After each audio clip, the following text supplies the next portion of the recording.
Meu nome é Gideão e você não vai acreditar no que aconteceu comigo. Eu era só um homem comum, escondido, malhando trigo às pressas para escapar dos inimigos. O medo fazia parte da minha rotina e eu nunca imaginei que minha vida poderia mudar. Até que um dia um anjo apareceu e disse algo que parecia uma piada. Você é um homem valente. Valente? Eu? Mal sabia eu que estava prestes a liderar 300 homens contra um exército gigantesco. O mais curioso é que tudo isso começou com uma tarefa que parecia impossível. Como um simples agricultor, inseguro e cheio de dúvidas, poderia salvar um povo inteiro. Mas é aí que a história se torna fascinante. Não foi minha força, nem minha habilidade. Foi algo muito maior. Quer saber como isso aconteceu? Vou te contar tudo, desde o chamado até a vitória. E no final você vai perceber que essa história não é só minha. Ela também pode ser sua.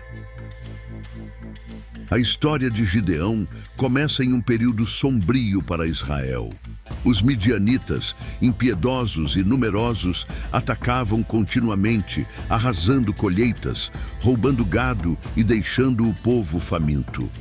O medo era tão grande que muitos se escondiam em cavernas e fendas das montanhas, tentando sobreviver. Imagine só, viver como prisioneira no próprio lar, cada dia lutando para proteger o pouco que restava. Era um cenário de desespero total. Essa situação não veio do nada.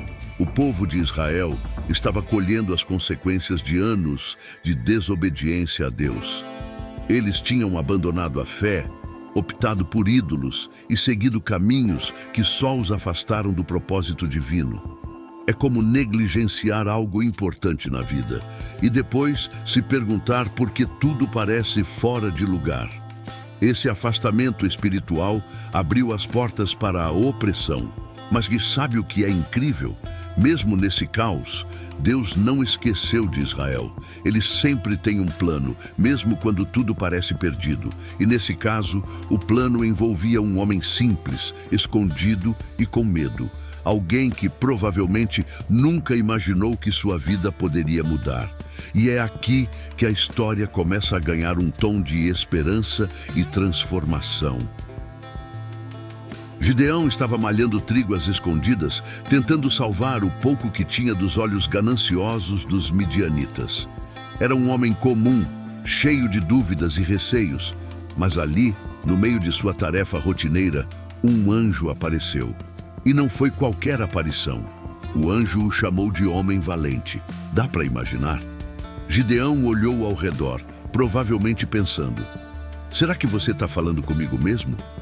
Era difícil acreditar que ele, tão inseguro, seria chamado para algo tão grande.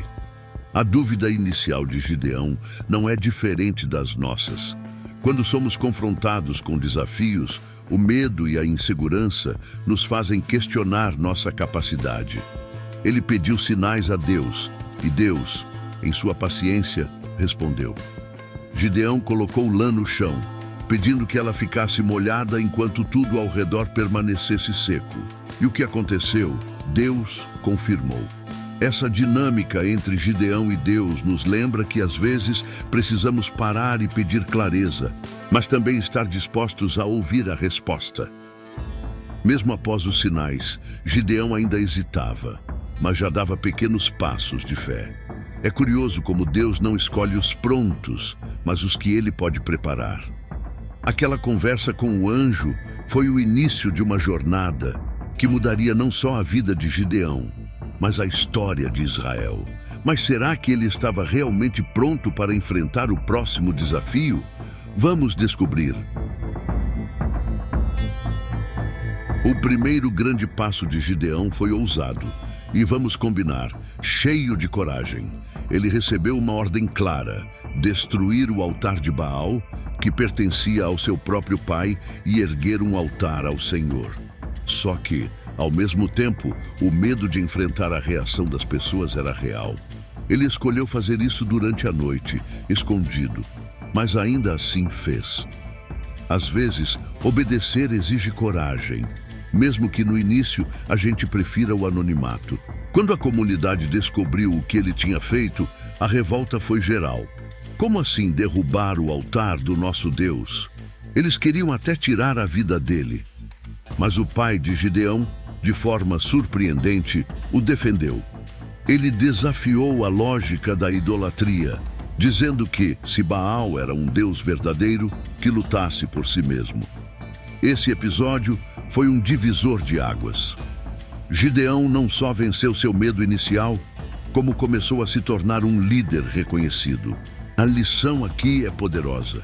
Obediência muitas vezes requer enfrentar oposição, e nem sempre as pessoas ao nosso redor vão apoiar as mudanças que decidimos fazer.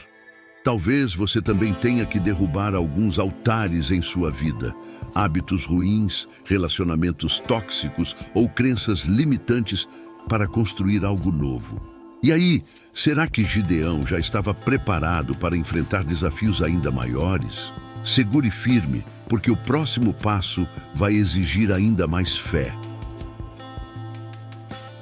Com o chamado aceito e a confiança crescendo, Gideão reuniu um exército impressionante, 32 mil homens prontos para lutar.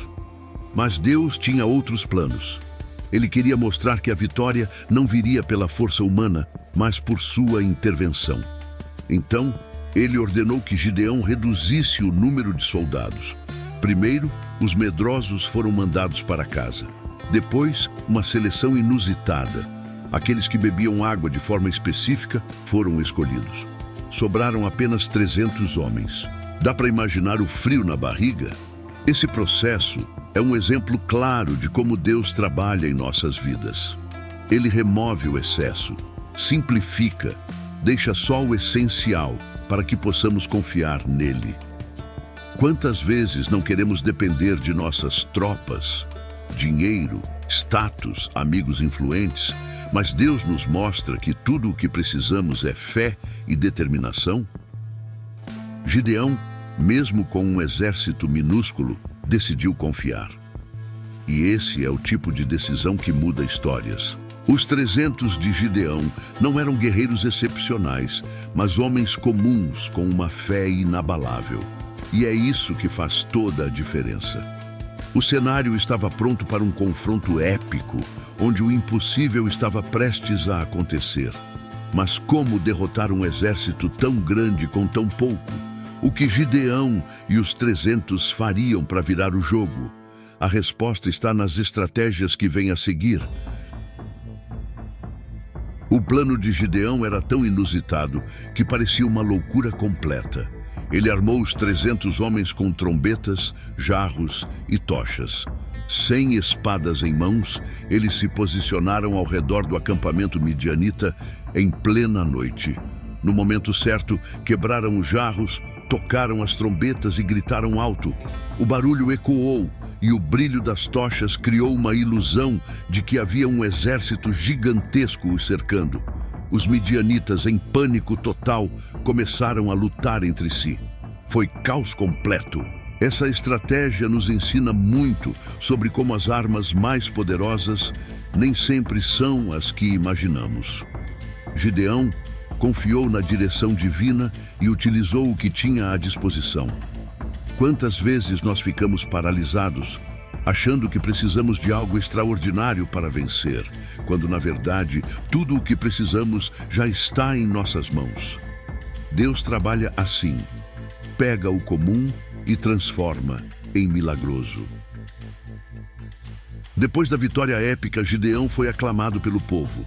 Muitos queriam que ele se tornasse rei, mas ele recusou categoricamente. Deus é o nosso rei, foi a resposta dele. Essa humildade é rara, né? Mesmo depois de um feito tão grandioso, Gideão sabia que o crédito não era dele. Porém, nem tudo se desenrolou como deveria. A história ainda tinha suas reviravoltas. Apesar de recusar o trono, Gideão cometeu um deslize significativo. Ele criou um éfode de ouro, provavelmente como uma lembrança da vitória. Mas o que começou como um símbolo acabou se tornando uma armadilha. O povo, em vez de se aproximar de Deus, acabou idolatrando o éfode. É engraçado e trágico, como algo feito com boas intenções pode sair do controle, né? Um lembrete claro de como precisamos vigiar até nos momentos de vitória. Israel teve um período de paz durante a liderança de Gideão, mas os problemas não estavam totalmente resolvidos. Esse é o desafio da liderança, manter a integridade enquanto guia os outros. Mesmo com os erros, a vida de Gideão deixou lições profundas para sua geração e para nós hoje. Mas será que as lições foram totalmente aprendidas? Ou será que o coração humano ainda é vulnerável às mesmas armadilhas? A jornada de Gideão é um verdadeiro manual de fé em ação. Ele nos mostra que o medo não precisa nos definir. No início, ele era só um homem inseguro, escondido, mas com fé conseguiu superar suas dúvidas e realizar algo extraordinário. Quantas vezes não somos paralisadas pelo medo, pensando que não somos boas o suficiente? Gideão prova que quando confiamos, mesmo tremendo, somos capazes de ir além. Outro ponto poderoso da história é a força na fraqueza. Reduzir o exército para apenas 300 homens parecia loucura, mas foi ali que Deus mostrou que a força dele é aperfeiçoada na nossa dependência. Na prática, isso significa que não precisamos ter tudo sob controle ou ser perfeitas para conquistar o que buscamos. É como dar o primeiro passo em direção a um sonho, mesmo quando as condições não são ideais. Quem sabe, aquele projeto que você está adiando pode ser o seu momento Gideão? Por fim, a história também é um alerta sobre os perigos da liderança. Gideão começou com humildade, mas suas decisões, como o éfode de ouro, mostram que até os líderes mais fiéis podem errar. Isso nos lembra que, seja na família, no trabalho ou em qualquer área da vida, liderar é uma responsabilidade constante. E afinal, o que a história de Gideão nos deixa claro é que, com fé e coragem, até o impossível pode ser alcançado. Mas será que estamos prontas para aplicar essas lições no nosso dia a dia? A história de Gideão não é apenas sobre vencer batalhas ou realizar o impossível. É um convite para você refletir sobre como está encarando os desafios da sua vida. Será que você está escondendo o seu potencial por medo, assim como eu fiz no começo? Ou talvez esteja esperando condições perfeitas para agir quando tudo o que Deus quer é que você dê o primeiro passo com o que já tem. Pense nisso. Quais midianitas você precisa enfrentar hoje? A pergunta que fica é: você está disposta a confiar que há algo maior agindo ao seu favor? Assim como Gideão e seus 300, talvez a vitória que você tanto espera esteja apenas esperando você acreditar. Então, que tal começar agora mesmo? Se inspire, reveja suas estratégias, derrube os altares que estão te afastando do seu propósito e avance com coragem. Se você sentiu que essa história falou com você, inscreva-se no canal, ative as notificações e compartilhe com quem também precisa ouvir essa mensagem. Juntos, podemos aprender e crescer ainda mais. E aí, pronto para escrever sua própria história de fé e vitória?